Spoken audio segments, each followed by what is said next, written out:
बातचीत के लिए हमारे साथ इंडिया न्यूज हरियाणा की एग्जीक्यूटिव एडिटर ज्योति सांगवान जी जुड़ रही हैं। उनसे भी इस पर बात करेंगे। ज्योति जी, लगातार जो है यहाँ पर इनेलो, जेजेपी और कांग्रेस इस पूरी बात को मुद्दा बना रही है कि यहाँ पर जो बुढ़ापा पेंशन है उसको काटा जा रहा है। लगातार जो है यहाँ पर बुजुर्गों से उनके सम्मान के साथ जीने का हक छीना जा रहा है और साफ कह दिया गया है कि एक स्टेट वाइड प्रदर्शन यहाँ पर किया जाएगा। और पहले तो बीपीएल कार्ड काटने का आरोप लगता था, अब बुढ़ापा पेंशन को लेकर एक सियासी गलियारे में घमासान मचा हुआ है। कैसे देखती हैं आप इस पूरे मामले को? बिल्कुल, देखिए, बुढ़ापा पेंशन को लेकर इस वक्त सियासत हरियाणा में शिखर पर है। एक तरफ सीएम की ओर से आंकड़ों के साथ ही बताया गया कि किस तरह से इनेलो सरकार में 100 रुपए से तो क्योंकि शुरुआत ही हुई थी 300 रुपए तक ही करके गए। हुड्डा सरकार में दोनों ही कार्यकाल मिलाकर केवल 700 रुपए की बढ़ोतरी हुई। हमने अब तक 2200 रुपए से अधिक बढ़ा दिए हैं। तो सीएम की ओर से आंकड़ों के साथ ये कहा गया कि बुढ़ापा पेंशन को लेकर जब आप सवाल करते हैं तो आपको आंकड़े भी देखने होंगे, तुलना करनी होगी, अध्ययन करना होगा। कोरी सियासत करना ठीक नहीं है। लेकिन विपक्ष बार बार ये कह रहा है कि बुढ़ापा पेंशन को काटा जा रहा है, कैप लगा दी गई है, परिवार पहचान पत्र के साथ इसे जोड़ दिया गया है। ये गलत है इस तरह से आय के साथ इसे जोड़ना। और ये केवल बुढ़ापा पेंशन पैसे या राशि की बात नहीं है। कांग्रेस का कहना है कि ये बुजुर्गों का अधिकार है, ये बुजुर्गों का सम्मान है, ये बुजुर्गों की पगड़ी का सवाल है और हम डटकर लड़ाई लड़ेंगे। केवल मुख्य विपक्षी पार्टी कांग्रेस ही नहीं बल्कि इनेलो भी, क्योंकि इनेलो बार बार बुढ़ापा पेंशन को लेकर जब भी बात होती है तो ताऊ देवीलाल को याद करती है कैसे उनकी ओर से हरियाणा के तमाम बुजुर्गों के लिए ये सम्मान राशि निर्धारित की गई थी, ये सामाजिक सुरक्षा पेंशन शुरू की गई थी। और इसे रोकना, इसे काटना, इसे किसी भी तरह से सीमा से जोड़ना, निर्धारित करना, ये गलत है। तो इनेलो की ओर से भी पंचकुला में प्रदर्शन होगा, ज्ञापन सौंपा जाएगा। कांग्रेस जिलावार ढंग से प्रदर्शन करने वाली है। कांग्रेस की ओर से भी तैयारियां तेज कर दी गई है। दुष्यंत चौटाला की हम बात करें, जेजेपी की जब हम बात करते हैं तो जेजेपी भी लगातार सरकार को घेर रही है कि अगर आपको आय वेरिफिकेशन करना है, सत्यापन करना है, तो आप घर घर जाकर या उन लोगों से, उन परिवारों से मुलाकात करके ठीक करें। परिवार पहचान पत्र के नाम पर, आय के नाम पर या कैप लगाकर किसी भी तरह से बुढ़ापा पेंशन काटा जाना गलत है, ये विपक्ष कहता है।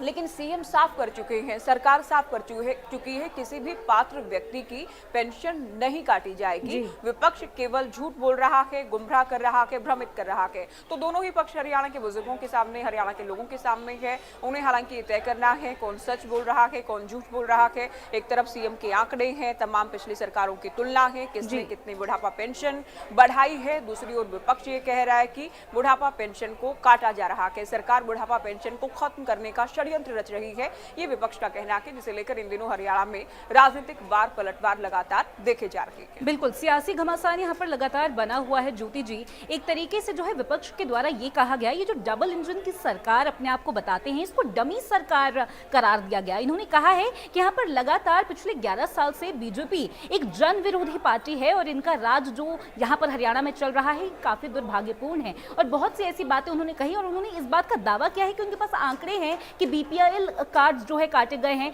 बुढ़ापा पेंशन तो यहाँ पर काटा जाएगा और स्टेट वाइड यहाँ पर जो प्रदर्शन करेंगे उसके बाद कहीं ना कहीं इंप्रूवमेंट आने की यहाँ पर उनको आशंका है। वो दावा करते हैं कि उनके पास आंकड़ा है। आप इस पूरे बयान को कैसे देखती हैं? देखिए लिच्छवी, क्योंकि विपक्ष तो सरकार को, कोई भी सरकार हो, जन विरोधी बताता रहा है, लेकिन बीजेपी लगातार तीसरी बार सत्ता में आई है, सबसे बड़ा मैंडेट मिला है और जनता की चुनी हुई सरकार है। विपक्ष चाहे जो कहे, आंकड़ों के साथ कहे, सरकार भी आंकड़ों के साथ ही कह रही है। बीपीएल को लेकर हालांकि कुछ आंकड़े जरूर सामने आए थे जिनमें कारण भी बताए गए थे, कुछ फर्जी ढंग से बनवाए गए या किन्हीं परिवारों की आय बढ़ गई, उसके चलते उन्हें बाहर किया गया, या किसी के गलत बीपीएल कार्ड कटे हैं तो उनको वापस जोड़े जाने का, शिकायत देने का, वेरिफिकेशन हो जाने का, फिर से नाम ऐड किए जाने का ये प्रावधान भी दिया गया था। लेकिन बुढ़ापा पेंशन को लेकर इस वक्त जो सियासत हो रही है कि आपने 200 रुपए बढ़ाने का ऐलान किया था, विपक्ष का ये भी कहना है कि वो भी बुजुर्गों को या जो भी सामाजिक सुरक्षा पेंशन के लाभार्थी हैं उनको नहीं मिल पा रहा है। तो ये बहुत सारे मुद्दे हो गए इन दिनों पेंशन को लेकर, बुढ़ापा पेंशन को लेकर आने वाले दिनों में, क्योंकि बजट सत्र भी आने वाला है, आप जानते हैं जी। और विपक्ष ये भी साफ कर चुका है कि हम बजट सत्र में भी बड़ी मजबूती से इस मुद्दे को उठाएंगे। तो सदन में भी इस मुद्दे की, बुढ़ापा पेंशन की गूंज नजर आएगी। सड़कों पर भी विपक्ष संग्राम करने वाला है। लेकिन सरकार के मुखिया, हरियाणा के सीएम स्पष्ट कर चुके हैं, किसी भी पात्र व्यक्ति की पेंशन सरकार नहीं काट रही है। गलत ढंग से किसी की भी पेंशन नहीं काटी जाएगी, ये भी साफ कर दिया गया है। तो अब हम मानकर चलें कि सड़क से लेकर सदन में खूब बुढ़ापा पेंशन को लेकर सियासत आगामी दिनों में नजर आएगी। जी ज्योति जी, जैसा कि आपने आपने जिक्र किया कि बजट सेशन की शुरुआत होगी और हरियाणा की जो जनता है वो बजट का इंतजार कर रही है, और एक बार सूबे के सीएम ने जो है लगातार इस तरीके के बयान दिए हैं कि जनता ने विकास को चुना है, भ्रष्टाचार को नहीं। चाहे कितना भी यहाँ पर जो है विरोध किया जाए, कितनी भी बार ये कहा जाए कि जन विरोधी ये पार्टी है भारतीय जनता पार्टी, हर बार आवाम जो है कांग्रेस को, बीजेपी को, इनेलो को जवाब दे ही देती है। बिल्कुल लिच्छवी, देखिए अभी आज समाज के 20 साल का जो कार्यक्रम रखा गया वर्षगांठ का, उसमें भी सीएम पहुंचे थे। तब भी हमने उनसे पूछा कि क्या वजह है कि बीजेपी बार बार रिपीट कर रही है। तब भी सीएम की ओर से कहा गया कि जनता इनके भ्रष्टाचार के पूरे खेल को समझ चुकी है। जनता इनके भ्रष्टाचार से डरती है, इनके परिवारवाद से, इनके भेदभाव से डरती है, इनके क्षेत्रवाद से जनता डरती भी है, समझ भी चुकी है। और ये एक बड़ा कारण है कि एंटी इनकम्बेंसी बीजेपी को लेकर नहीं है। बीजेपी बार बार सत्ता में आती है। बीजेपी अपनी जनहितैषी नीतियों की, योजनाओं की जब बात करती है और बजट की भी जब हम बात कर रहे हैं तो तमाम वर्गों के हित साधने का दावा किया जा रहा है। सीएम बतौर वित्त मंत्री तमाम लोगों से, अलग अलग वर्गों से सुझाव भी ले रहे हैं। लेकिन बात क्योंकि बुढ़ापा पेंशन की हो रही है, हमने ग्राफिक्स भी दिखाए हैं, हमने तमाम अलग अलग दलों के रिएक्शन भी सुनाए हैं। अलग अलग दलों की, विपक्षी दलों की तैयारियां हैं सड़कों पर उतरने की।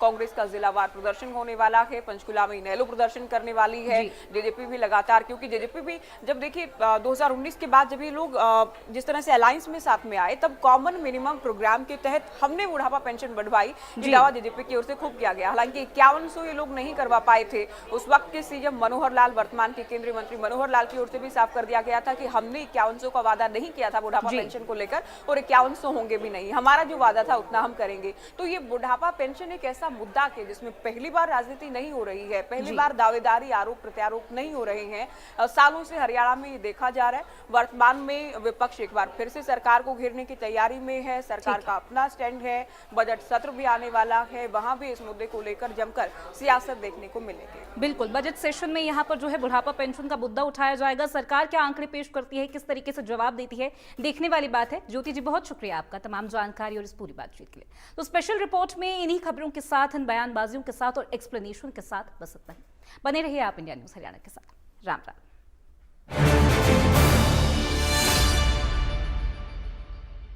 Car insurance done.